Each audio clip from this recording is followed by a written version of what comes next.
জ্ঞানী মহল রাজনীতিকে গালাগাল করে, রাজনীতিটাকে নর্দমার সঙ্গে তুলনা করেছেন। কারণ হস্যি দীর্ঘি জ্ঞান নেই, নেই কোনো লৌকিকতা, যেন তেন প্রকারের আপনার প্যান্ট পরলেই শার্ট গাই দিলেই হয়ে যাচ্ছে নেতা। এই মানসিকতার কারণেই আজকে রাজনীতি থেকে মানুষ মুখ ফিরিয়ে নিচ্ছেন। আপনারা জানেন যে এই বাংলাদেশের তরুণ প্রজন্ম যেভাবে মানে বিগত 16 বছর ধরে এদেশের মানুষকে অপমান করেছে, এদেশের মানুষকে অসম্মান করেছে, যেটা মানে বাংলাদেশের মানে ইতিহাস হয়ে আছে। তো এখানে আমরা একটি দল আরেকটি দলের নেতাকে যদি আমরা সম্মান করার মানসিকতা না থাকে, তাহলে কিন্তু রাজনীতি চলে না, রাজনীতি মানে সুষ্ঠু রাজনীতি হয় না।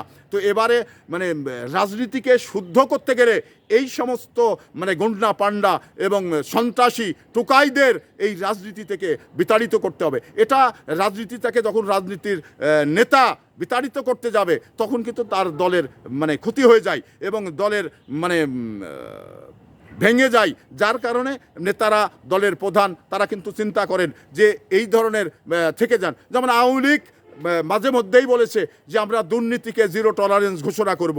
আসলেই কি করেছে? দু একটি গডফাদারকে ধরেই মানে জনগণকে বুঝিয়েছে যে আওয়ামী লীগ এই সমস্ত চাঁদাবাজ, লুটেরা এবং টোকাইদের শাস্তা করছে। আসলেই কি আদৌ হয়েছিল?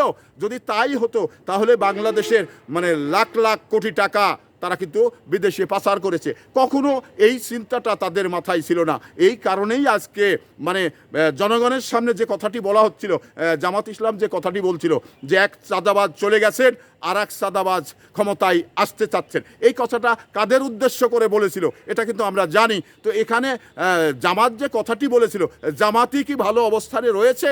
তারাই কি মানে চাঁদাবাজি মানে লোভটা সামলাতে পারছে? তাদের ভিতরেই তাদের নেতারাই এই বাংলাদেশে যথেষ্ট চাঁদাবাজি করেছে।